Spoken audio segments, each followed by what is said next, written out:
প্রত্যেকেই bullet proof vest পরিধানকৃত, পোশাকের অন্তরে লুকোনো ব্লাড পাউচ তাদের মৃত্যুর নাটকটি বাস্তবিক করে তুলতে সাহায্য করেছে। অত্যন্ত যত্ন সহকারে বোনা এক মোহাচ্ছন্ন ইন্দ্রজাল একটি দীর্ঘ নিঃশ্বাস নির্গত করল ডেমেস্ট্রে, এবং এমন অবস্থায় কিঞ্চিত হাসি লেপটে রইল রাশিয়ানের উষ্ঠ ছেড়ে। ওয়েল লেন্ড, স্বীকার করতে বাধ্য হচ্ছি তুমি আদতেই জাত খেলোয়াড়। মাথা কাত করে দিমিত্রিকে লক্ষ্য করলো আসমান, তবে কিছুই উচ্চারণ করলো না। অগ্রসর হলো আরিফিন কোনো প্রকার ব্যাখ্যার বালাই পেরিয়ে নিজের পকেট থেকে একটু রিভলভার বের করলো। সেফটি লক খোলার মৃদু শব্দের সঙ্গে তার কণ্ঠস্বর গর্জে উঠল, You are under arrest, Mr. Dmitry Volkov. চেয়ে রইল দিমিত্রি, পরক্ষণে সামান্য স্মিত সম্মতি জানালো। অবশ্যই, তবে তার আগে কেউ কিছু বুঝে ওঠার আগেই রাশিয়ান গ্যাংস্টারের মুষ্টিবদ্ধ হাত আসে পড়লো আসমানে মুখ বরাবর। পশ্চাৎ বেগের দরুন কয়েক কদম পিছিয়ে গেল আসমান। ডান হাতখানি উঠে এলো নাকের ওপর, পাশে থাকা নিহাদের ভ্রু কুচকে এলো। এক ছটকায় পা তুলে মুখ্যম এক লাথি হাঁকালো দিমিত্রি বাহু বরাবর। সেটি চেপে ধরে পিছিয়ে আসলো গ্যাংস্টার। নিহাত তৎক্ষণাৎ মনোযোগ দিল আসমানের উপর। ভাই ঠিক আছো? মাথা ছাকালো আসমান, একটি জোর প্রশ্বাস টানলো, তীক্ষ্ণ নয়ন তুলে তাকালো দিমিত্রির উদ্দেশ্যে। যদি তুমি ভেবে থাকো তুমি জিতে গিয়েছো, তবে নিজের জীবনের সবচেয়ে বড় ভুলটি করবে। Did you forget the name Kaiser already? তাতে দত খসে ক্রোধ নিবারণ করে ব্যক্ত করলো রাশিয়ান বান্দা। তাতে শীতারা চান চান করে দণ্ডায়মান হলো আসমান। হাতের আঙ্গুলে তার পৌঁছালো নিজের মাস্কে। না। শিশিয়ে উঠল নিহাত, ক্ষিপ্র বেগে এগুলো তার বাহু, কিন্তু সম্ভব হলো না। মাস্কটি ছুঁড়ে মাটিতে ফেললো আসমান। উদ্ভাসিত হলো তার বিভীষিকা খচিত মুখমণ্ডল। উপস্থিত প্রত্যেকে এক ঝটকায় যেন স্থির হয়ে পড়ল দিমিত্রি এবং তাকে ধরে রাখা আরিফিন। উভয় নিজেদের হৃদযন্ত্র থমকে যেতে অনুভব করল। দৃষ্টি আবদ্ধ রইল তাদের আসমানের চোয়াল চড়ে। পুষ্ট অধরের দুপাশ বেয়ে চোয়াল চিরে গিয়েছে, দুইটি সেলাইয়ের দাগ স্থায়ী নিষ্ঠুরতার নিদর্শন, অত্যন্ত ভয়ানক আস্ফালন। ইচ্ছা হয় দৃষ্টিকে সরিয়ে নেয়ার, তবু কেউই পলক পর্যন্ত ফেলার দুঃসাহস অর্জন করতে সক্ষম হলো না। এক পদক্ষেপে এগুলো আসমান নাক বেয়ে গড়িয়ে পড়া রক্তের ক্ষীণ ধারা। বৃদ্ধা আঙ্গুলে মুছে নিল অধর, কুঞ্চিত হলো তার অব্যক্ত অনুভবে। আরো এক পা এগিয়ে নিকটবর্তী হলো শ্বশুর, ঝুঁকে এলো নিকটে। আরিফিন অনুভব করলো সে হাত দিয়ে দিমিত্রির যে বাহু চেপে ধরে রেখেছে সেটি কম্পিত হচ্ছে।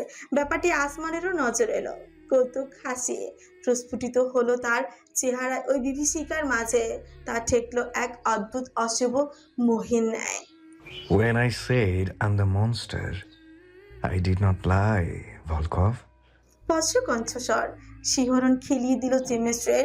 অশান্তে একটি শক্ত ঠোক গলতাকরণ করলো সে। কপালের জন্য বিন্দু বিন্দু ঘামের ফোঁটা। আরো একটু ঝুঁকলো আসমান, শত্রুকে সম্পূর্ণ কোন ঠাসায় করে ফেলল। এই দানব মূর্তির ভাস্কর কায়সারকে কিভাবে ভুলি বলুন? উপলব্ধিতে দিমিত্রির ভ্রুজোড়া তীব্র কুঞ্চন ধারণ করলো। আসমানের এই কলঙ্ক তবে রাফার অবদান, বিষয়টি সম্পর্কে সে অবহিত ছিল না। ঠিক কেমন অনুভূত হলো অন্তরে তা সে বুঝতে সক্ষম হলো না। তবে এতটুকু বোধগম্য হলো আসমানের এবং তার স্ত্রী রোজার রাফাকে অত্যাধিক মাত্রায় ঘৃণা করার কারণ মোটেও অমূলক নয়। কিন্তু সে কি রাফাকে ঘৃণা করতে পারছে? পারছে না। এখানেই হয়তো দিমিত্রির পতন। এতটাই কি তার ভালোবাসার গভীরতা? হয়তো হ্যাঁ, কিংবা হয়তো না। আসমান কিছুক্ষণ নিবিড় পর্যবেক্ষণ করলো দিমিত্রিকে। তার দৃষ্টি মিলিত হলো আরিফিনের সঙ্গে। মাথা দোলালো ইন্টারপোল অফিসার। তাতে বেপরোয়া ভঙ্গিতে নিজের নয়নের তীক্ষ্ণতা বৃদ্ধি করলো আসমান। একটি ছোট্ট নিঃশ্বাস ফেলে রাশিয়ান বান্দাকে ক্ষণিকের মুহূর্তেই জন্য ছেড়ে পাশে সরে দাঁড়ালো আরিফিন। ওইটুকুই যথেষ্ট। অমানিশা নিজের বলিষ্ঠ বাহুর জোরালো আঘাতে দিমিত্রিকে ছিটকে ফেললো মাটিতে। পরক্ষণেই তার তলপেট বরাবর আঘাত আনলো, কুকড়ে গেল দিমিত্রি। তলপেট চেপে ধরলো তীব্র যন্ত্রণায় উপলব্ধি অন্যান্য অফিসারগণ উপস্থিত। অ্যান দৃশ্যের সম্বিত ফিরে পেয়ে এগোতে গেলেও কিন্তু দলপতি আরিফিনের ইশারায় নিজেদের অবস্থানে অনড় থাকতে বাধ্য হলো। যতটা মানসিক যন্ত্রণায় তুই আমার জ্যোৎস্নাকে রেখেছিস, তার জন্য শুধুমাত্র আত্মসমর্পণ যথেষ্ট নয়।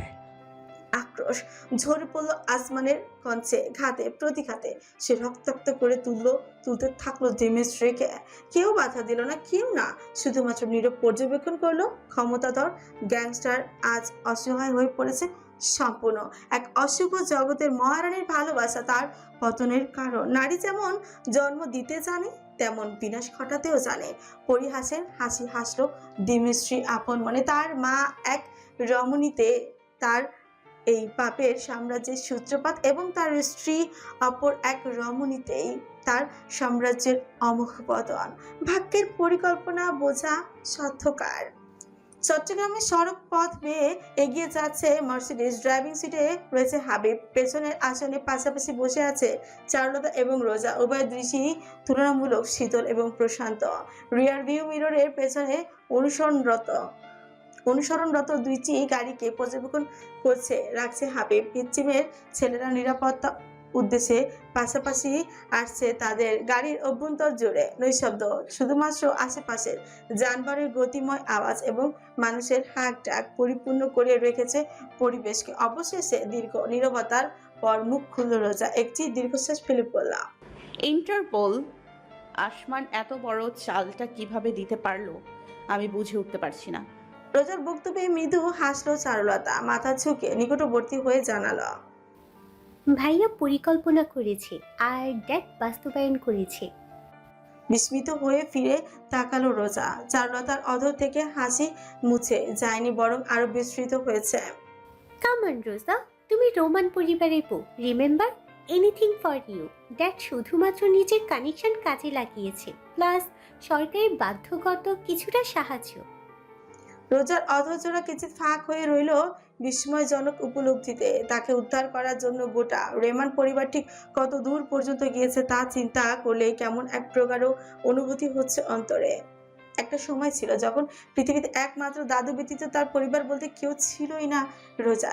সে প্রাণাধিক প্রিয় দাদুও যখন ইহজগতের মায়া ত্যাগ করে পরলোকে পাড়ি জমালো, তখন রোজা এই ধরিত্রীর বুকে অবহেলায় জন্মানো এক ঘাস ফুলে পরিণত হলো। তার মৃত্যুতে দুঃখিত হওয়ার মতন ব্যক্তিও ছিল না, কিন্তু আজ ভাগ্য তাকে কোথায় এনে দাঁড় করিয়েছে। এক পরিবার, এক সুখের ছাউনি, ভালোবাসার আশ্রয়, আসমানের মতন স্বামীর ভালোবাসা, নিহাদের মতন ভাইয়ের প্রেরণা, চারুলতার মতো বোনের সঙ্গ, বিলাল রেমানের মতন পিতার আশ্রয়স্থল। কোনো কিছুর অভাব নেই রোজার।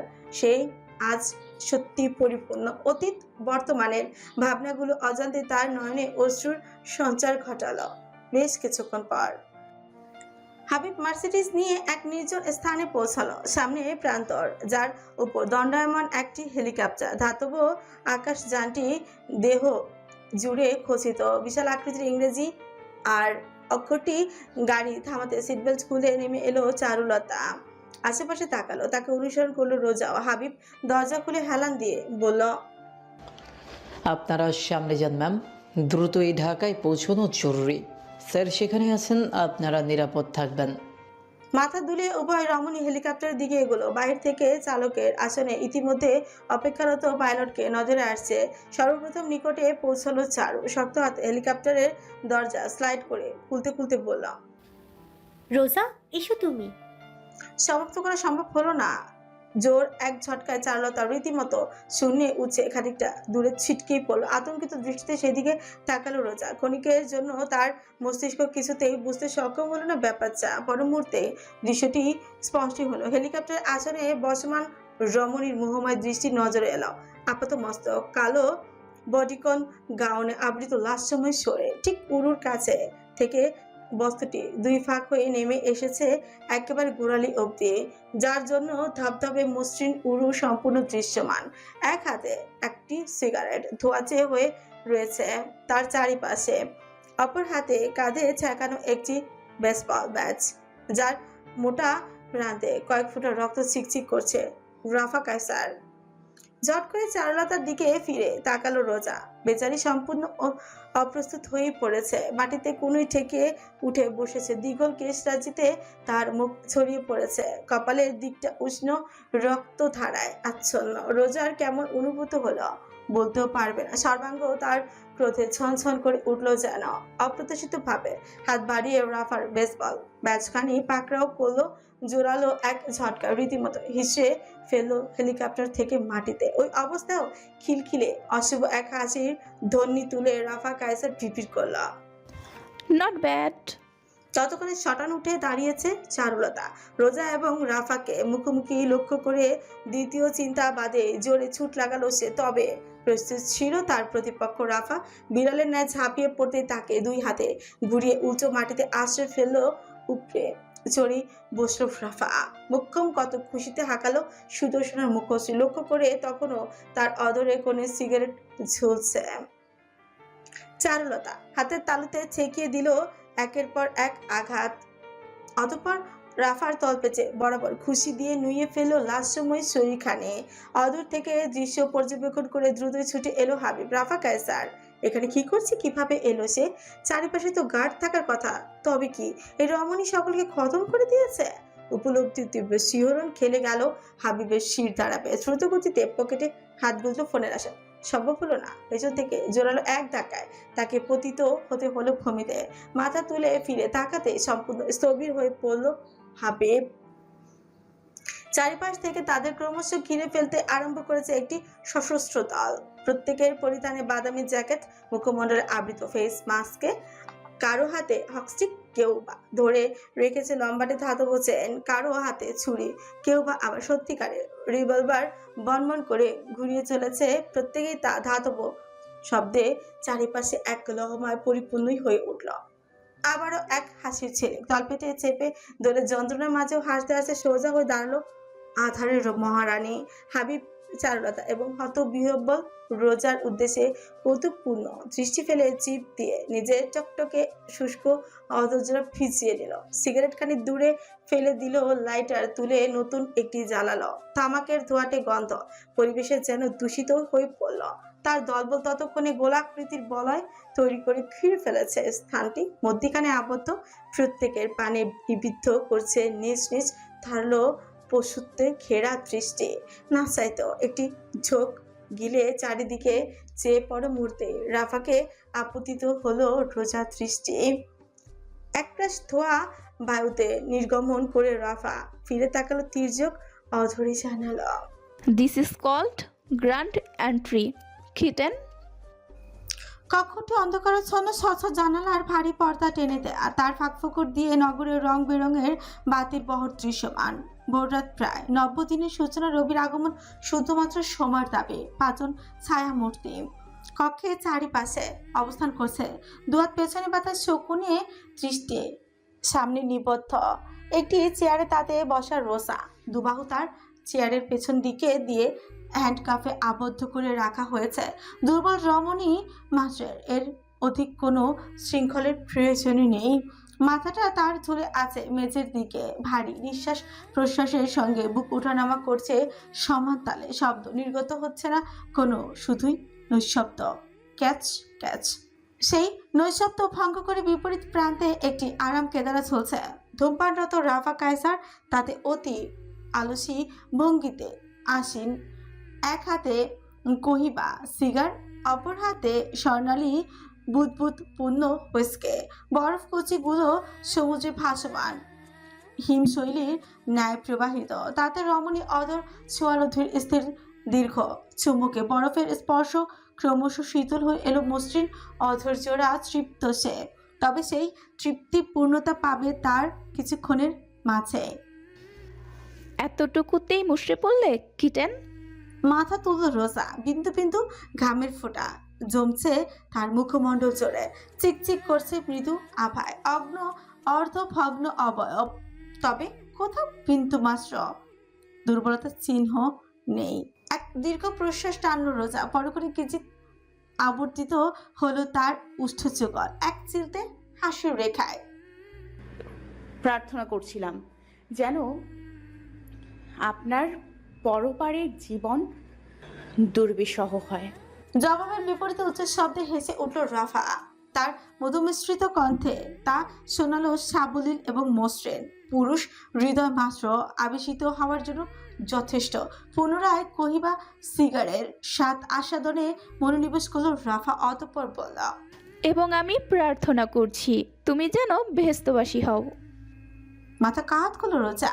কৌতূহলী তার দৃষ্টি জুড়ে রাফা তাতে বিনোদিত হয়ে যুক্ত করল, কারণ দোজক শুধুমাত্র আমার এবং আমার শুভ্রতার।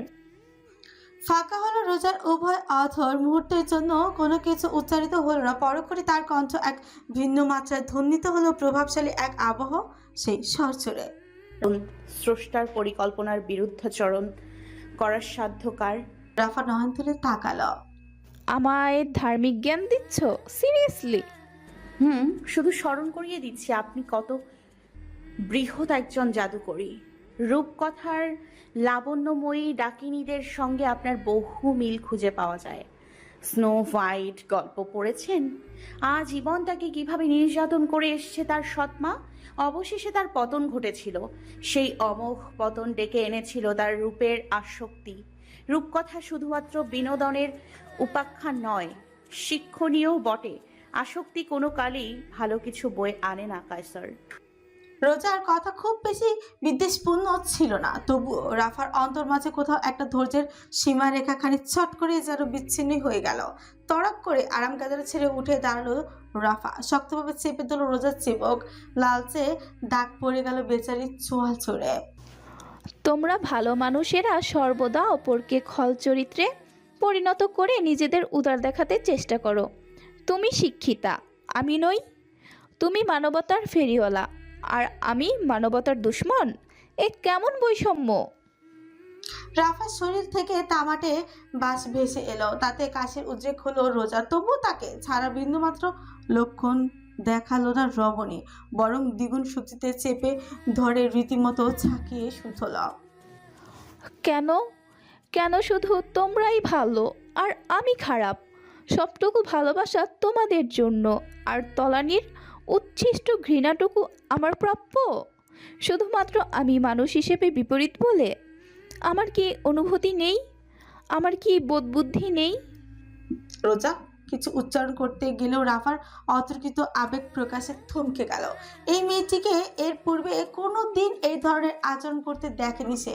সর্বদাই প্রশান্ত এক বিষাক্ত অস্তিত্ব রাফা কায়সার, কিন্তু বর্তমানে আইলাইনার টানা, ওই টানা টানা নয়ন জোড়াতে অবাধ্য কিছু অশ্রু ফোঁটা স্পষ্ট।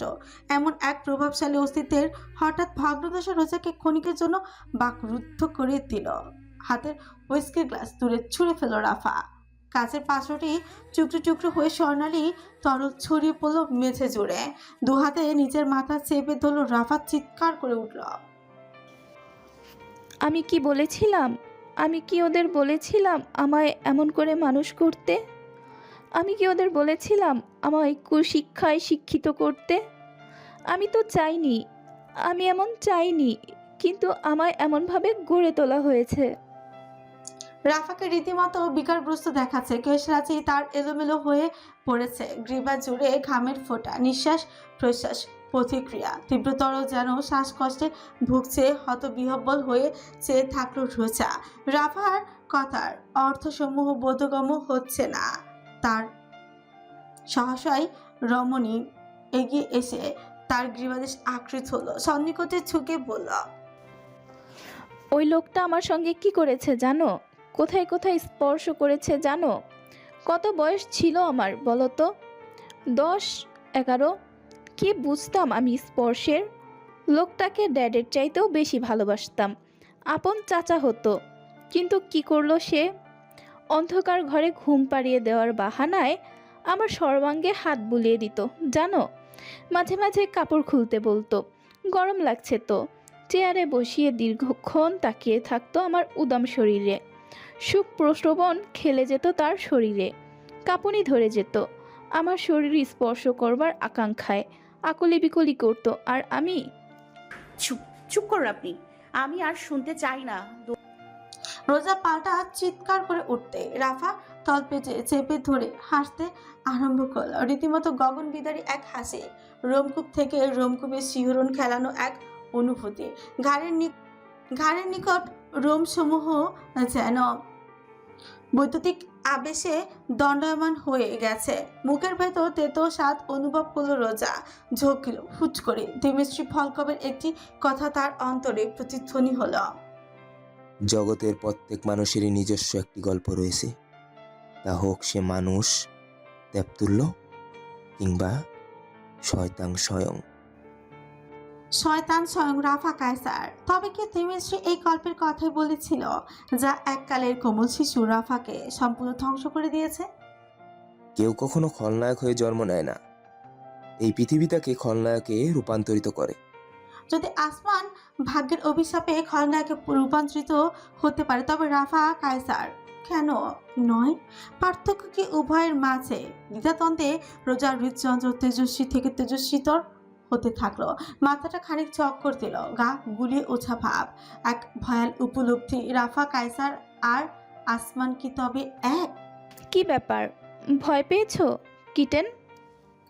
ভারী নিঃশ্বাস প্রশ্বাস নিতে নিতে মুখ তুলে রাফার উদ্দেশ্যে তাকালো রোজা। দুবাহু বুকে ভাঁজ করে রেখে অধর মাঝে সিগার আঁকড়ে চেয়ে আছে তার দিকে। এক মুহূর্তের জন্য রাফাকে ভিন্ন নজরে দেখতে বাধ্য হলো রোজা। এই রমণী আজ যে অশুভ অস্তিত্বে পরিণত হয়েছে, তার দায় কার?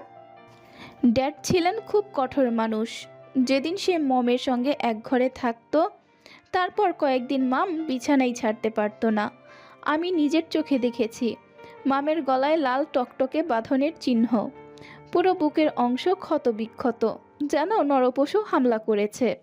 একদিন লুকিয়ে লুকিয়ে দেখছিলাম, ভেবেছিলাম আমার ড্যাড বুঝি মামকে মারধর করে, কিন্তু সেদিন রাতে আমি যা দেখেছি। কি দেখছেন? প্রশ্নটি নির্গিত হলো না রোজার কণ্ঠ পেয়ে। প্রশ্নটি প্রচন্ড অস্বস্তি হচ্ছে তার। বুকের উপর এক ভারী চাপ জেঁকে বসেছে যেন। মাথা নুইয়ে পড়লো তার। কিন্তু রাফা আজ থামবার পাত্রই নয়, যেন ফুট করে জোয়ারে বাঁধ ভেঙেছে। বন্যা স্রোতের মতন এলাকা ভাসিয়ে নিয়ে চলেছে এই খলনায়িকার আবেগী আস্ফালন। আমার ভাইটাও একটা কুলাঙ্গার। 14 বছর বয়সে দুইটা মেয়ে বান্ধবীকে টেনে এনেছিল নিজের বেডরুম পর্যন্ত। তোমার কি মনে হয় বাড়ির কেউ দেখেনি? অবশ্যই দেখেছে। কায়সার এম্পায়ারে কোনোদিন কিছু অজানা থাকে না, কিন্তু সবাই স্রেফ না জানার ভান ধরেছে। মামকে জিজ্ঞেস করেছি, বলল কি জানো, ছেলেরা একটু আধটু করতেই পারে, বয়সটাই অমন। আর ড্যাড বলল রাস্তার মেয়েগুলো তার ছেলের বিছানা গরম করা পর্যন্তই থাকবে। দোহাই লাগে আপনি একটু চুপ করুন। এবার রোজার কণ্ঠস্বর নিষ্প্রাণ শোনালো। রাফা মাথা কাত করে সিগারেট দীর্ঘ টান দিয়ে পিটপিট করল। সংকোচ হচ্ছে? আমারও হয়েছিল, কিন্তু কি জানো, আমার পৃথিবীতে ও সবই ছিল স্বাভাবিক। Woman is a just a toy for a man, ভোগ্যপূর্ণ। এই ছিল আমার পারিবারিক শিক্ষা। বড় হওয়ার পর ভাবলাম উল্টোটা কেন নয়? নারী পুরুষের খেলার সামগ্রী হতে পারলে পুরুষ কেন নারীর খেলার সামগ্রী হতে পারবে না? আমার বন্ধুরা খুব চমৎকার কিছু বই উপহার দিয়েছিল আমাকে। একা একা রুমের কোনায় বসে সব খুঁটিনাটি পড়তাম আমি, আর জানতাম পৃথিবীর কোথাও পৌঁছে গিয়েছে এবং আমরা আটকে গিয়েছি। সেই উপলব্ধির পর আমি প্রথম আঙ্কেলকে নিজের রুমে ডেকে এনেছিলাম। প্রচণ্ড তৃষ্ণা হচ্ছিল অন্তরে, পুরুষকে নিয়ন্ত্রণের তৃষ্ণা। যে কাজ আমি আমার ড্যাডকে মামের সঙ্গে করতে দেখেছি, ঠিক তাই আমি পুরুষের সাথে করতে চাইতাম। আর আঙ্কেলকে আমি সেদিন। আপনি এক বদ্ধ উম্মাদ রাফা কায়সার। রোজার তৃতীয় চিৎকারে রাফার শরীরে কম্পন খেলিয়ে তীব্র হাসি খেলে গেল। তার আওয়াজ বারংবার প্রতিধ্বনি হলো দেয়ালে দেয়ালে। দুই হাতে মাথার দুপাশে চুলের গোছা মুচু করে ধরে রাফা হাসতে হাসতে বলল, you are right, I am a fucking psychopath. I don't feel, I just own what's mine. ভীষণ আগ্রাসী শোনালো রাফার কণ্ঠস্বর। এক লহমায় প্রফুল্লতা দূরীভূত হয়ে তার চেহারায় ভর করল ক্রোধ। এক জ্বলন্ত শিখা প্রতিফলিত হলো দৃষ্টি মাঝে। কিন্তু আমাকে এমন হতে কারা বাধ্য করেছে রোজা?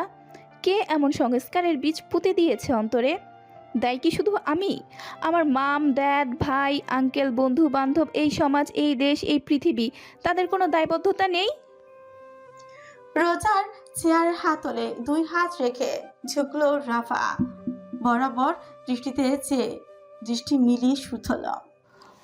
আমি যে বই পড়ে জাগতিক অশুভতা শিখেছি, সেই ঔপন্যাসিকের কোনো দায়বদ্ধতা নেই? তাদের কলম কি দায়ী নয় এই মানসিক দ্বন্দ্বের পিছনে? এই রাষ্ট্র, এই সাহিত্য, এই চিত্রকর্ম আমাদের কি শিক্ষা দিচ্ছে রোজা? শুধুই সাবধানতা, নাকি শিক্ষার অন্তরালে এক একজন মানুষকে এক একটি পিশাচে রূপান্তর করার সূক্ষ্মতর পরিকল্পনা? স্তব্ধ রোজা। স্বীকার করতে বিন্দুমাত্র খেদ নেই তার। রাফা কায়সার আজ তাকে অবচেতন হৃদয়ে হলেও এক মহান শিক্ষিত করেছে। পারিবারিক সংস্কার কিংবা কলমের জোর কতখানি তার বাস্তব উদাহরণ আজ তার সম্মুখে দণ্ডায়মান। আজকের এই রাফা কায়সারের পেছনে মানব জাতির অধঃপতনের হাত সর্বাধিক। দীর্ঘ এক প্রশ্বাস টানল রোজা। হঠাৎ করে তার বুকে প্রচ্ছ প্রশান্তি অনুভূত হচ্ছে। কিসের প্রশান্তি? এক নব্য উপলব্ধির। রাফা কায়সার দূরে সরে দাঁড়ালো, উঁচু করে বিপরীত প্রান্তে এগিয়ে নতুন এক হুইস্কির গ্লাস তুলে নিল। তাতে বোতল থেকে কিছুটা তরল ঢালতে ঢালতে পড়ল। এত সব নিকষ আধারের মাঝে যখন এক টুকরো শুভ্রতা এলো, তখন তাকে দর্শন না করে থাকা সম্ভব?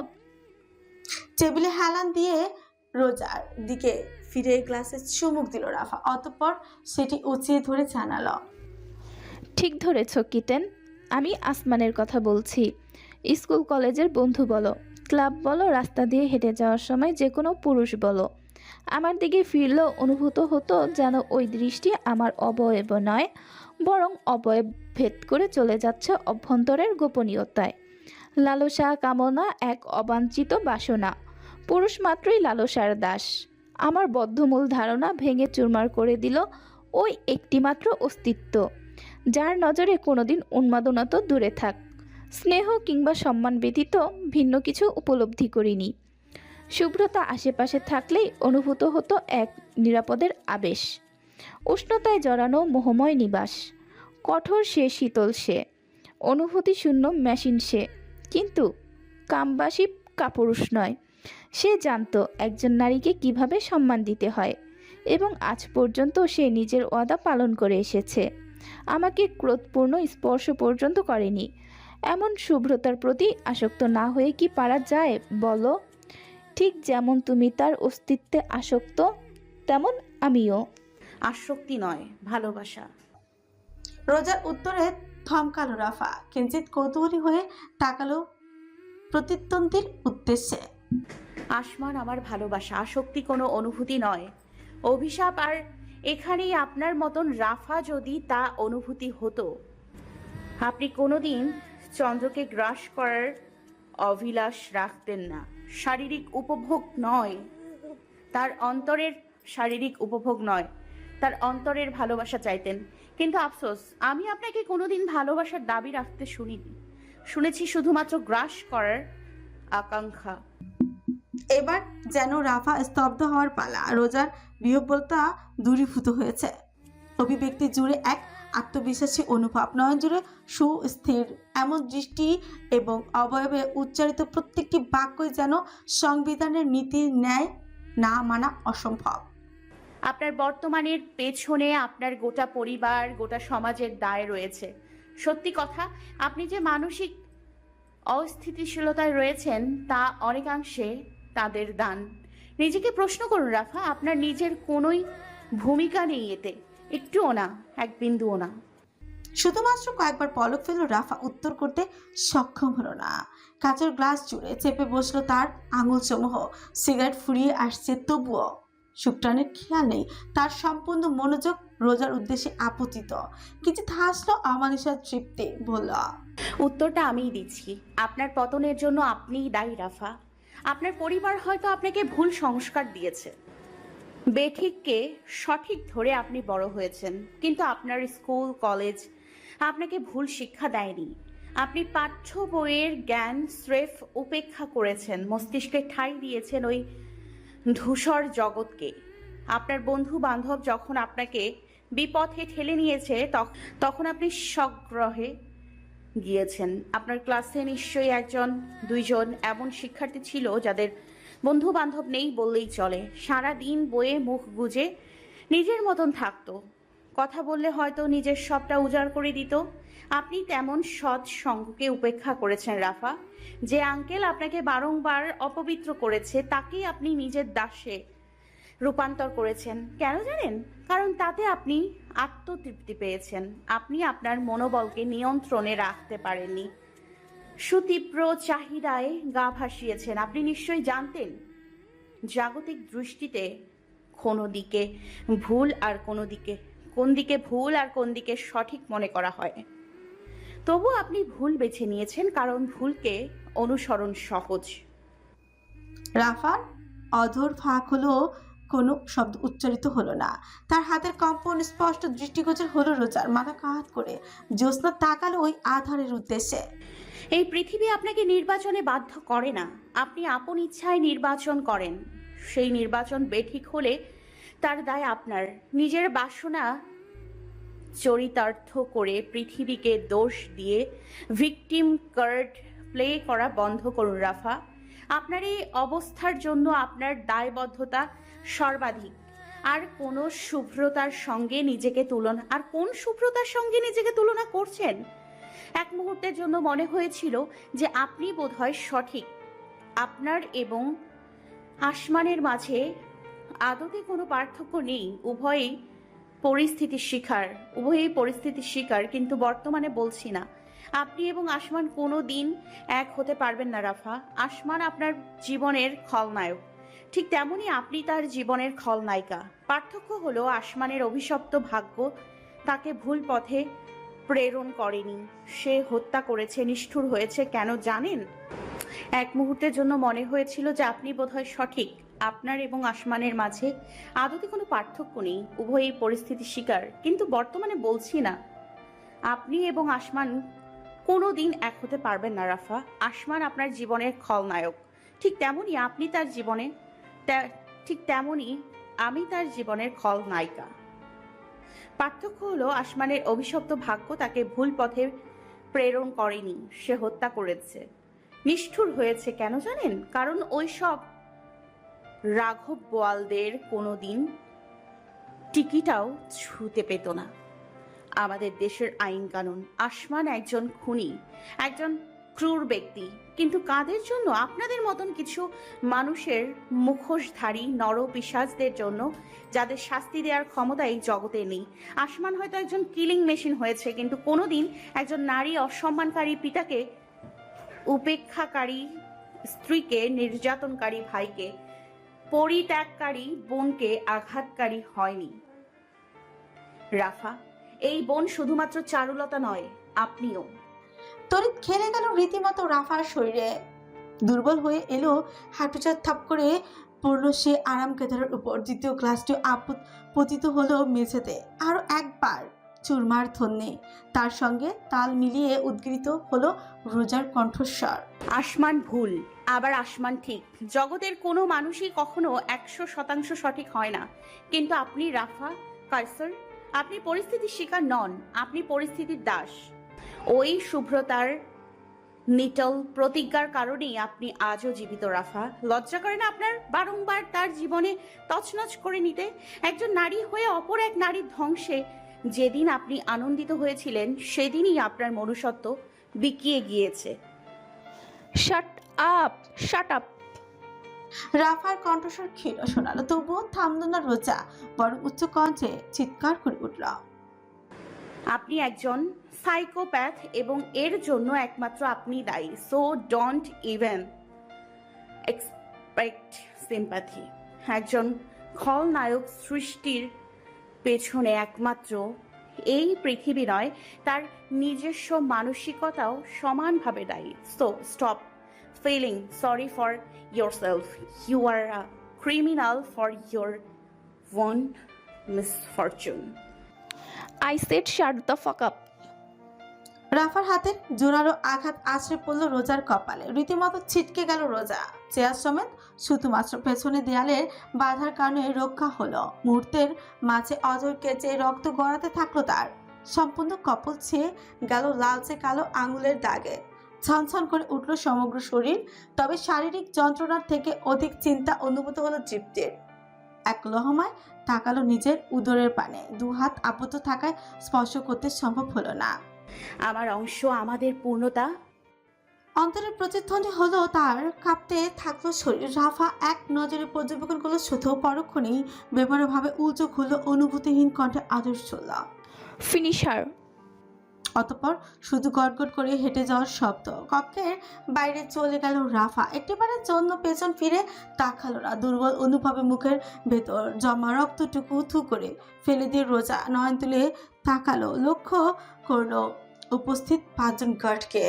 বন্ধ হয়ে আসতে চাইলো নয়ন পলব জোরপূর্বক খোলা রাখলো। এতক্ষণ কথোপকথন এবং অনুভবে এতটাই বিভোর হয়েছিল সে যে এদের নজরই আসেনি। রোজাকে ঘিরে আসতে আরম্ভ করলো হাঁটার দল। এক একজনের উৎকৃষ্ট চাহিদায় জ্যাকেটে এবং শার্টের বোতাম খুলে নিজেকে উন্মুক্ত করবার কার্যক্রমে রোজার বুঝতে বাকি রইল না রাফা তাদের ঠিক কোন কার্য সাধন করতে আদেশ করেছে। তবে কি চিত্রলেখার পরিণতি বরণ করতে চলেছে রোজাও? কোনোদিন না। চিত্রর সঙ্গে রোজা আপন তুলনা দেওয়ার দুঃসাহস কোনোদিনও করেনি, কিন্তু একটি দিক দিয়ে সে চিত্রলেখার তুলনা একটু আলাদা। চিত্র আসমানকে লাভ করেছে তার প্রফুল্ল দশায় এবং রোজা আসমানকে পেয়েছে তার ধ্বংসপ্রায় অস্তিত্বে।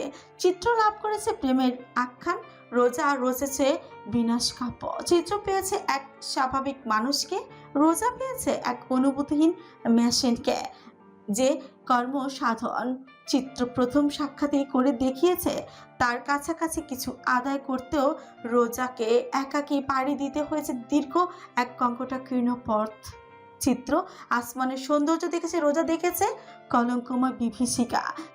চিত্র যন্ত্রকে রূপান্তর করেছে মানুষে এবং রোজা রূপান্তরে তো দূরে থাক, কোনোদিন পরিবর্তন চুকুরো ইচ্ছা ব্যক্ত করেনি। চিত্র হাত ধরেছে চন্দ্রের, রোজা হাত ধরেছে অমানিসার। চিত্রলেখা ভালোবেসেছে মানুষ আসমানকে, রোজা ভালোবেসেছে কলঙ্কিত এক দানবিক অস্তিত্বকে। এ কোনো তুলনা নয়, শুধুমাত্র এক ভিন্ন তার দলিল। পরিস্থিতি এবং সময় চিত্র এবং রোজাকে একে অন্যের অতুলনীয় গুণে গুণান্বিত করেছে। তাই উভয়ের পরিণতি কোনোদিনও এক হবে না, অসম্ভবতা। রোজার উপর সম্পূর্ণ ঝুঁকে এলো একজন গার্ড। লক্ষ্য তার ঘাড়। সম্পূর্ণ শরীর গুলিয়ে উঠল জ্যোৎস্নার। তবুও অপেক্ষা তার অমুক সময়ের।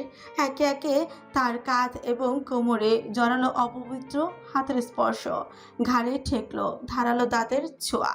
ঠিক তক্ষুনি ধাতব এক ঝনঝনানি। কেউ বুঝতেও সক্ষম হলো না কি হচ্ছে। শুধুমাত্র বিস্ফোরিত নয়নে লক্ষ্য করলো রোজার হাতের বাঁধন খুলে গেছে। হ্যান্ডকাপটি সশব্দে আশ্রয় পড়েছে মেঝেতে। তারপরে ক্ষিপ্র গতিতে এগুলো তার ডান হাত। ঘাড়ে মুখ ডোবানো গার্ডের গিবার শরবত থেকে স্পর্শকাতর ধমনী বরাবর গেঁথে গেল সুচালো এক অস্ত্র। ছিটকে উঠল রক্ত। রোজার অফ হোয়াইট বর্ণের বুক জুড়ে লেপটে গেল সেই চিহ্ন। মুখ জুড়ে মুহূর্তেই মাঝে হুড়মুড় করে পতন ঘটল গার্ডের। তার পায়ের নিকট পড়ে রইল নিথর দেহ। বাকিরা এতটাই হতবিহ্বল যেন কোনো প্রতিক্রিয়া করতেই পারল না। শুধুমাত্র প্রসারিত দৃষ্টিতে চেয়ে থাকলো রোজার হাতের সূচের মতো সূক্ষ্মতা রক্তস্নাত বস্তুটির দিকে। প্লেয়ার সিগমা, নিহাতের প্রদানকৃত গোলাপ, যার কঙ্কটহীন বৃত্তের ভেতরে সুরক্ষিত ছিল আপাত দৃষ্টিতে গোপনীয় এক ভয়াল অস্ত্রটি। মুষ্টির মাঝে গোলাপটি চেপে ধরতে অভ্যন্তরের এর অস্তিত্ব টের পায় রোজা। সেই রেস চলাকালীন কেন দিয়েছে তাকে নিহাত এই জিনিস? আত্মরক্ষার জন্য নাকি আক্রমণের জন্য? যাই হোক না কেন নিহাত উপস্থিত না থেকেও ফাঁসিমত করেছে।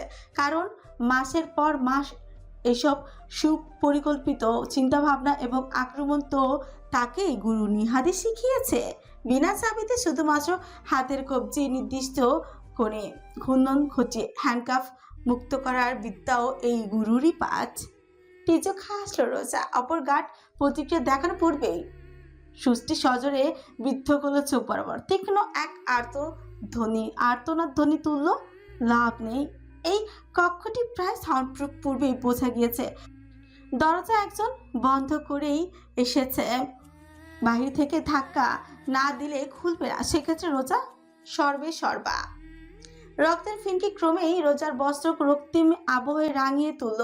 তৎক্ষণাৎ একজন গার্ডের কোমর থেকে রিভলভার টেনে সে পা উঁচিয়ে লাথি হাঁকালো। হুড়মুড় করে পড়তে এক লাফে চেয়ার থেকে উঠে মস্তিষ্ক বরাবরই গুলি ছুঁল। রীতিমতো বিস্ফোরিত হলো তার মস্তিষ্ক। নেই সামান্যতম এমন দৃশ্যে শুধুমাত্র তীব্র আক্রোশ অস্তিত্ব ছড়ে। খুন করেছে রোজা? মানুষ খুন করেছে? আদৌ মানুষ কি, নাকি সৃষ্টি জগতের নিকৃষ্টতম অস্তিত্ব? পরোয়া নেই, উদরে হাত ঠেকালো রোজার। একমাত্র একজন মা সে, এবং একজন মা এই ইহজগতের সর্বশ্রেষ্ঠ যোদ্ধা। অপর দুজন গার্ড তাদের তিনজন সঙ্গীর এমন ভয়ঙ্কর পরিণতি লক্ষ্য করে সহসায় রোজাকে চাপড়ে ধরল পিস্তল কেড়ে নেওয়ার চেষ্টায়। একজন পুরুষের শক্তি ব্যবহার করে তাকে আশ্রয় ফেললো পার্শ্ববর্তী টেবিলের উপর। ধস্তাধস্তি চলমান। রোজা কিছুতেই নিজের অস্ত্র ছাড়বে না। উত্তরিত হলো অপর গার্ডের পিস্তলের কাছ থেকে অত্যন্ত দক্ষ নিশানা। অতঃপর থাপ, অত্যন্ত মৃদু এক শব্দ। গার্ডের শরীর থাপ্পাস করে পড়লো কার্পেটের উপর। মাথার নিকট বেরিয়ে এলো রক্তস্রোত। রোজার হাত চেপে ধরে রাখা অন্তিম গার্ড কিছু বুঝে ওঠার আগে তার শরীরে কয়েকটি ঝটকা দিয়ে স্থবির হয়ে পড়লো। এক ধাক্কায় তাকে নিজের উপর থেকে সরিয়ে রোজা উঠে দাঁড়ালো। হাঁপাতে হাঁপাতে তাকালো দরজার দিকে, যেটি এই মুহূর্তে হাট করে খোলা। দরজার ফ্রেমের সামনে দণ্ডায়মান হাবিব, সঙ্গী হিটটিমের তিনজন ছেলে, প্রত্যেকেই সশস্ত্র। নিজের ধোয়া ওঠা রিভলভার কোমরে গুজে আশেপাশে তাকাতে তাকাতে এগোলো হাবিব। রোজার সঙ্গে দৃষ্টিপাত হতে উভয় অধরে ফুটলো হাসি ছিলে। বেশ কিছুক্ষণ পূর্বে চট্টগ্রামের সড়ক পথ বেয়ে নিজেদের হেলিকপ্টারের উদ্দেশ্যে এগিয়ে চলা রেমানদের গাড়িবহর অতর্কিতেই থমকালো মুহূর্তের জন্য। রোজা এবং চারুলতা বিস্মিত হয়ে তাকালো হাবিবের উদ্দেশ্যে, যে নিজের কানে এয়ারপিসের বক্তব্য এক মনে শুনে চলেছে। কি হয়েছে হাবিব? চারুলতার প্রশ্নে একটি দীর্ঘশ্বাস ফেলার মাথা নুয়ে পরাজিত ভঙ্গিতে হাবিব জানালো, আমরা ফাঁদে পড়ে গিয়েছি। মানে? তড়ক করে সিটে রীতিমতো লাফিয়ে উঠল চারু। রোজাও হতবাক। এই না সবকিছুই সঠিকভাবে হচ্ছিল, তবে এখন কি? হাবিবের কণ্ঠস্বর উভয়কে বাকরুদ্ধ করে দিল। রাফা, কাইসার, ইউ হিয়ার। আসমান ভাইয়ের প্ল্যান অনুযায়ী ঢাকায় আমাদের কয়েকজন তাকে অনুসরণের অভিযানে নিযুক্ত ছিল। সন্দেহজনক কিছুই নজরে আসেনি, কিন্তু বর্তমানে কি? ম্যাম, রাফা কাইসার বড়ই ডাবল ব্যবহার করেছেন।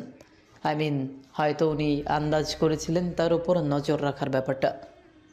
আজ সন্ধ্যার দিকে ওনার গাড়ি পাতাল ক্লাবে গিয়েছে। উনি নেমেছেনও, ক্লাবে প্রবেশ করেছেন, কিন্তু তাকে বেরোতে দেখা যায়নি।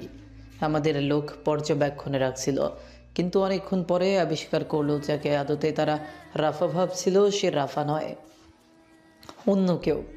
কি? চারুলতার কণ্ঠস্বর বর্তমানে ফিসফিস অনুভব ছাড়া কিচ্ছু নয়। হাবিব ফিউ কুচকে লুকিং গ্লাসে চেয়ে বলল, কাইসার আমাদের বোকা বানিয়েছেন। উনি অন্য কাউকে নিজের অবস্থানে রেখে চট্টগ্রামে চলে এসেছেন। শেষ খবর পাওয়া অনুযায়ী আমাদের গার্ডের কেউই বেঁচে নেই। হয়তো এখনও সড়কের আশেপাশের কোনো বিল্ডিং থেকে আমাদের উপর নজর রাখা হচ্ছে। যদি আমরা পলায়নের চেষ্টাও করি তবে তারা হামলা করবে। মাই গড! নিজের মাথা চেপে ধরে সিটে হেলে পড়ল চারুলতা। দৃশ্য সম্মুখে শুধুই ধোঁয়াশা তার। এত পরিশ্রম, এত সাধনা, এত পরিকল্পনা, পরিণাম তবে শূন্য। না চাইতেও অশ্রু জল সজল হলো তার নয়ন। তবে কি সে আদতে রোজাকে রক্ষা করতে পারল না? কোন মুখে সে আসমানের সামনে গিয়ে দাঁড়াবে? কোন মুখে সে নিহাতকে জবাবদিহি করবে? তারা যে ভরসা করেছিল তার উপর। আমরা পালাবো না। শীতল বক্তব্য। চট করে চারুলতা এবং হাবিব উভয় ঘুরে তাকালো। অমানিসার দীপ্তি বসমান চেহারায় বিন্দুমাত্র আশঙ্কা নেই। বড্ড সুস্থির সে। মাথা হেলিয়ে রোজা পড়ল, রাফা কাইসার তাহলে নির্বোধ নয়। ম্যাম, আপনি প্রায় ভালো। হাবিব, আপনি যেমন ড্রাইভ করছিলেন তেমনই করুন। রাফা কাইসার হেলিকপ্টারের আশেপাশেই থাকবে। আমরা যাব সেখানে, যেন কিছু হয়নি আর আমরা কিছুই জানি না ফাঁদে পা দিব। স্তব্ধতা। অতঃপর চারুর হুঙ্কার, তুমি পাগল হয়ে গিয়েছো রোজা? যদি কিছু এছাড়া অন্য কোনো উপায় থাকলে বলো। এবার চারুলতা জবাব দিতে পারল না। প্রত্যুত্ত পণ্যমতি, অর্থাৎ উপস্থিত বুদ্ধিমতী নয় সে, পরিকল্পনার সময় প্রয়োজন তার। নৈশব্দকে জবাব হিসেবে পেয়ে রোজা একটি নিঃশ্বাস ফেললো, জিজ্ঞেস করলাম, আমাদের হিট টিমের ব্যাপারে রাফার জানার সম্ভাবনা কতটুকু? অর্ধেক। আসমান ঠিক আছে, আপনি হিট টিমের গাড়ি দুটোকে বলুন আমাদের সামনের মোড়ে ভিন্ন পথ ধরতে। শুধুমাত্র আমি, চারু আর আপনি যাব রাফার ডেরায়। 80% সম্ভাবনা আছে যে রাফা আমাকে আর চারুকে তুলে নিলেও আপনাকে নেবে না। অযথা ঝামেলা কে চায়? আপনাকে আক্রমণ করলে বেহুশ হয়ে থাকার অভিনয় করবেন।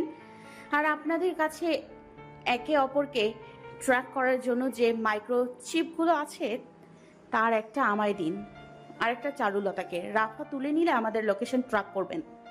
বিস্ময় রীতিমতো ফাঁক হয়ে থাকলো হাবিবের চোয়াল, এমনকি চারুরও। ফ্যালফ্যাল করে চেয়ে আছে। এতটা বিস্তর পরিকল্পনা কখন করলো রোজা? গাড়ির বক্সে যে সব চাকু দেখেছি আমায় দিন। মাইক্রোচিপ এবং হিজেন নাইফ রোজা ও চারুলতার দ্বারস্থ করতে করতে হাবিব কম্পিত কঞ্চে ফিটফিট করলাম। মানে নিহাভ ভাই are going to kill me for sure. সামান্য হেসে রোজা হাবিবের কাঁধে হাত রাখলো, যেন ভরসা প্রদান করলাম। চিন্তা করবেন না, অনেক হয়েছে এই ইঁদুর বিড়ালের লড়াই, অনেক হয়েছে এই ইঁদুর বিড়ালের লড়াই। এবার হয় স্পার নয় ওস্পার। বর্তমান হাবিবের দিকে এগিয়ে গেল রোজা, কোণের গুঁতো হাতে বেচারা নুয়ে পড়লাম। ওফ ম্যাম, এত দেরি কেন? আরেকটু হলে নিচেই কিলিং মেশিন হয়ে যেতাম। এমন গুরুগম্ভীর পরিস্থিতিতেও কি যে হাসি ফুটলো হাবিবের অঝরে। রোজা বাকি ছেলেদের উদ্দেশ্যে তীব্র দৃষ্টিতে চেয়ে পড়লাম। আমার জিনিস কোথায়? না। একজন ছেলে নিজের কাঁধের ব্যাকপ্যাক খুলে ভেতর থেকে একটি বক্স বের করলো, তাতে একজোড়া হিল জুতো। হিলের স্থানে সুউচ্চ জলার চিহ্ন খচিত। রোজা সন্তুষ্ট হয়ে ছেলেটার পিঠ চাপড় দিল। চয়েস। বেচারা খানিক লজ্জা পেয়ে গেল, তবে তাতে পরোয়া না করে রোজা নিজের পায়ে জুতো খুলে হিল জোড়া পরিধান করল। তার মৃদু ধ্বনি অদ্ভুত এক আলোড়ন তুলল অন্তরের সকলের। একটি হাত বাড়িয়ে একজনের কাছ থেকে একটি নতুন রিভলভার নিয়ে কোমরে হোস্টারে বাঁধল। অপর হাতে গাউনের অন্তরালে লুকোনো হিজেন নাইফ উঠে এলো।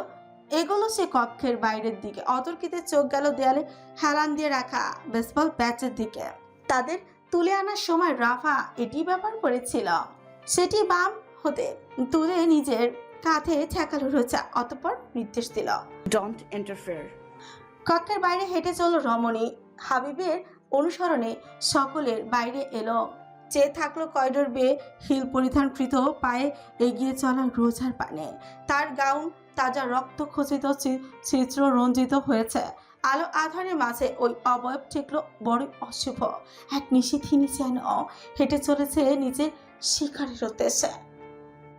স্থির হয়ে এক দৃষ্টে চেয়ে রইল সবাই। নিজেদের দৃষ্টি ফিরিয়ে নেওয়ার তোরপার। এ চাঁদের জ্যোৎস্না নয়, অমানিসার মহারানী স্বয়ং। অপূর্ব। ডায়েরি এই ছবিটির উপর হাত বুলিয়ে বিড়বিড় করল রোজা আপন মনে। পুরাতন এক স্মৃতি, তবুও তাজা এক অম্লান বর্ণে আসমান। সাইকেলের উপর আসেন, অতি উৎফুল্ল ভঙ্গিতে চেয়ে আছে ক্যামেরার উদ্দেশ্যে। তার শুভ্রতা ঘেরা চেহারা নেই বিন্দুমাত্র কলঙ্কের ছোঁয়া। প্রফুল্লতায় ঘেরা এক শিশুসুলভ নিষ্পাপতা। স্রষ্টার অতি সাধনার এক অপার সৌন্দর্যময় সৃষ্টি যেন। বায়ুর ঝাপটায় ঘাড় অব্দি মসৃণ কেশরাশি। তার কপালে চারিপাশে এলোমেলোভাবে ছড়িয়ে আছে পরিপুষ্ট অধৈর্যে বিস্তৃত হাসি। দাঁতের আবছায়া অবয়ব চিকচিক করছে দিবাকরের স্নিগ্ধ স্বর্ণালী রশ্মি এবং সড়কের ধারের গাছের সারি দৃশ্যটিকে করে তুলেছে স্বর্গীয়। নিজের দৃষ্টি ফিরিয়ে নেওয়া যাচ্ছে না কিছুদিন। রোজা সম্পূর্ণ নিমজ্জিত তার ভালোবাসার পুরুষ নির্মল অস্তিত্ব অবলোকনে। এই অস্তিত্ব তার অতীতের, যে সময় জাগতিক বিভীষিকা তাকে গ্রাস করেনি, নিষ্ঠুর মানবতার বলি হয়নি তার অবয়ব। সেই সময়কার ইতালির দিনগুলো, যেই মুহূর্তে আসমান ছিল সব থেকে বেশি খুশি। রোজার বুকের ভেতর অদ্ভুত এক স্পন্দন অনুভব হলো। নয়ন ক্রমশ অশ্রুসিক্ত হয়ে আসছে তার। এই তার আসমান, সত্যিকার আসমান। কতটা মানুষ লাগছে তাকে। কি সুন্দর হাসতে জানতো সে, ভালোবাসতে জানতো, সুখী থাকতে জানতো, জীবনকে উপভোগ করতে জানতো। অভিশপ্ত ভাগ্য তাকে এক পরিপূর্ণ সুখী মানুষ থেকে রূপান্তর করেছে ক্রূর কঠিন যন্ত্রে। দীর্ঘশ্বাস নির্গত হলো রোজার পক্ষ হতে। এটা চিত্রলেখা তুলেছিল। আমি বাড়ি ফিরে আসছিলাম লাইব্রেরি থেকে, তখন কানের কাছে বিড়বিড় করে উঠল আসমানের কণ্ঠস্বর। রোজা মাথা হেলিয়ে তাকালো। তার নিকট ঝুঁকে রয়েছে অমানিসা, মুখে মাস্ক নেই, যার দরুন চোয়া জুড়ে ওই দগদগে দাগ স্পষ্ট। রোজা একটি ঢোক গিল একবার আসমানের, পরক্ষণেই বছর 5 আগের ছবির দিকে তাকালো। তুলনা করছে সে? নিজের হৃদয়ে স্মরণ করিয়ে দিচ্ছে তার ভালোবাসার পুরুষটিকে এই জগতের কতটা নিষ্ঠুরতা সহ্য করতে হয়েছে। গোটা পৃথিবী তার পদতলে ক্ষমা চাইলেও সেই অপরাধের প্রায়শ্চিত্ত হবে না। অজান্তে মুষ্টিবদ্ধ হলো রোজার হাত। এক ক্রোধ এবং দায়িত্ববোধ অনুভব করল। আসমান নিজের সবটুকু আজ তার সম্মুখে উন্মুক্ত করে দিয়েছে। তাই হয়তো এই স্মৃতির জগতে বিচরণের ক্ষমতা সে লাভ করেছে। কৃতজ্ঞতা এবং ভালোবাসার আবেগে পরিপূর্ণ হলো রোজার অন্তর। একের পর এক পাতা উল্টে দেখতে থাকলো ছবি। ডায়েরি জুড়ে পাতার ফাঁচে ফাঁচে পেপার ক্লিপ আছা এবং কখনো বা স্টাপলাইনার পেন দিয়ে আটকে রাখা হয়েছে ছবিগুলো।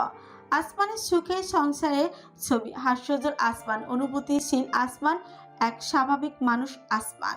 পর্বতের চূড়ায়, সমুদ্রের বালুচরে, কখনো বা লাইব্রেরির পুস্তকের অন্তরালে। অধিকাংশ ছবি তার স্ত্রী চিত্রলেখা তুলেছে, কখনো সরাসরি, কখনো বা গোপনে। রোজা নিজেকে সম্পূর্ণভাবে হারিয়ে ফেলল ওই জীবনে। যখন আসমান নিজের জীবনের সর্বশ্রেষ্ঠ সময়টুকু অতিবাহিত করেছিল, তখন সে কোথায় ছিল? মনে পড়েছে দাদু ভীষণ অসুস্থ হয়ে পড়েছিল। সবেমাত্র কলেজ সমাপ্ত করে ভর্তি পরীক্ষার প্রস্তুতি নেওয়ার সুযোগটুকু হয়নি। দাদুকে নিয়ে ছুটেছে হাসপাতাল থেকে হাসপাতালে, দেশে কিংবা বিদেশে। অসম্মানিত হয়েছে আপন চাচার নিকট। ভাগ্যের কি পরিহাস! ঠিক যেই সময়টা আসমান নিজের গোটা জীবনের সর্বশ্রেষ্ঠ সময়টুকু অতিবাহিত করেছিল, তখন রোজা পৃথিবীর বিরুদ্ধে সংগ্রামের বোঝা নিজের কাঁধে তুলে নিয়েছিল। তখন সামান্যতম সময়ের জন্য মনে হয়নি ভাগ্য অদূর ভবিষ্যতে এক সূত্রে গাঁথবে তাদের। ভাবতেই সামান্য হাসির রেখা ফুটল রোজার উষ্ঠ জুড়ে। ডায়েরির মাঝামাঝি স্থানে পৌঁছে থমকে গেল রোজা। একটি উড়ো চিঠি। প্রিয়তমা, ক্রোধান্বিত হয়েছ কি? থমকে গেল রোজার স্পন্দন। সমগ্র চিঠি এড়িয়ে তার দৃষ্টি আবদ্ধ হলো অন্তিম কিছু বাক্যে, পেঁচানো ধাঁচের হাতের অক্ষরে লিখিত। তোমার তরে আপন সমাপ্তি রচেছি, এবার না হয় খারে তরে নবীন সূচনা রচি। শক্তি দাও চিত্র, এই নবযাত্রায় প্রার্থনা দাও। ইতি, তোমার ব্রোকেন হার্ট।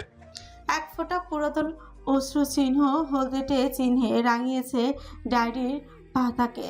হাত বাড়ালে রোজা ছুঁয়ে দিতে চাইল, কিন্তু সম্ভব হলো না। এর পূর্বেই আসমানে হাত আবৃত করে ফেললো ডায়েরির পাতা।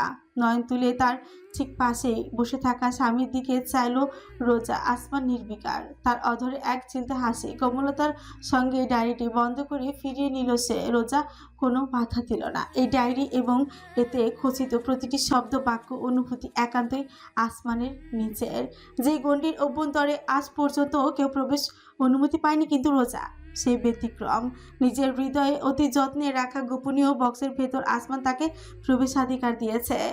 এ যে চাওয়া চাইতো বেশি, এবং এইটুকুই একান্ত জগতের মধ্যকার সীমানা অনুধাবন করে রোজা। বিপরীতে তাই পাল্টা হাসলো সেও নিঃশব্দে। আসমান ডায়েরিটির মেঝের উপর নিজের পাশে দূরে সরিয়ে রাখলো উভয়ে।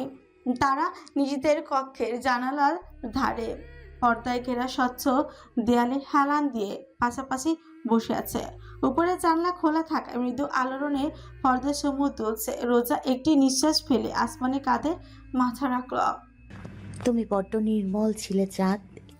রোজার পিরপির কণ্ঠস্বরে আসমান নিজের মাথা ঝুঁকে তার কাঁধে রক্ষিত প্রেয়সীর মাথা ঠেকালো। দৃষ্টি অদূরে ফেলে বলল, আমার বর্তমান কি তোমার অপছন্দের জ্যোৎস্না?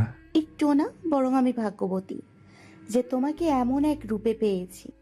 আসমান ভ্রু তুলে কিঞ্চিত বিস্ময় নিয়ে তাকালো অর্ধাঙ্গিনীর উদ্দেশ্যে। রোজা নয়ন তুলে দৃষ্টি মেল তার সঙ্গে। একটি হাত তুলে ছুঁয়ে দিল বিভীষিকাময় কলঙ্কিত কপল। আফসোস হয়। ক্ষীণ অরক্ষিত কণ্ঠের বিপরীতে মাথা দোলালো রোজা। উত্তর দিল, না, হয়তো একটা সময় তুমি নিজের সর্বোচ্চ দশায় ছিলে চাঁদ, কিন্তু আমি তোমায় লাভ করেছি ঘোরতর অমাবস্যার মাঝে। তুমি তেমন বিশেষ কিছুই আসমান। অমানিসার নয়ন জুড়ে সামান্যতম চলচলে অনুভব খেলে গেল। রোজা সন্নিকটে ঝুঁকে তার কলঙ্কের দাগে নিজের অধর বুলিয়ে দিল। উভয় হাত আবদ্ধ হলো আঙ্গুলের ফাঁকে ফাঁকে শক্তভাবে। অতঃপর আমরা ওই অভিশপ্ত ভাগ্যের ম্রিয়মান তারকারাজিকে আবারও নতুন করে সাজিয়েছি আমার প্রিয়তম।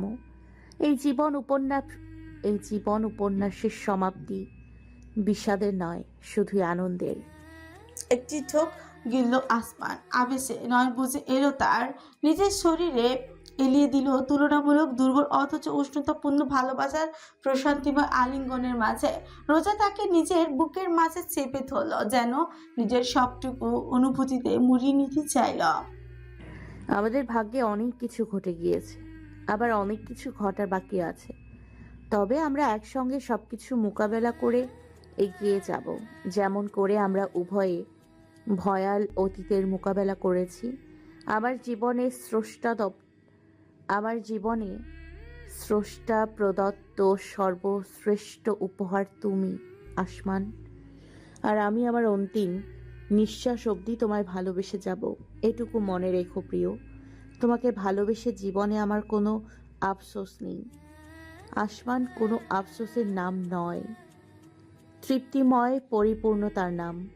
কণ্ঠ ধরে এলো আসমানে। তাদের মাঝে ভালোবাসার বাক্য বিনিময় ব্যাপারটি সময়ের সময় ঘটে থাকে, কিন্তু আজ রোজা প্রতিটি অনুভূতি মিশ্রিত বাক্য তার বুকে এক উথাল পাতাল ঝড় বইয়ে দিয়েছে। কাঁধে মাথা গুজে মুখ ঘষে আসমান তার স্ত্রী অস্তিত্ব মেশানো সুখসান গ্রহণ করলো প্রাণ ভরে।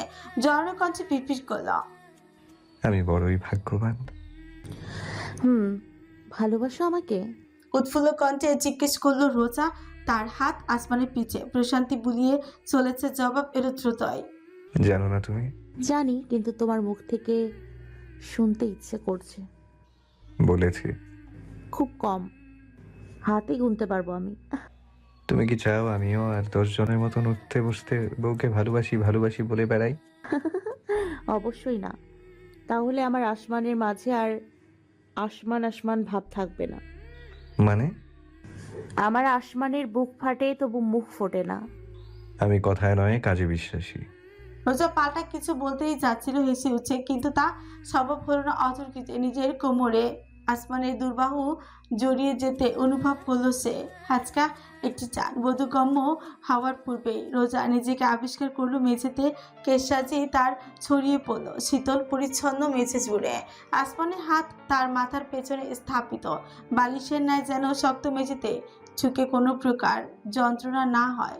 ফ্যালফ্যাল করে চেয়ে থাকলো রোজা। জানালার পর্দা উড়ে এসে ক্ষণিকের জন্য তার দৃষ্টি অবরুদ্ধ করে ফেলল।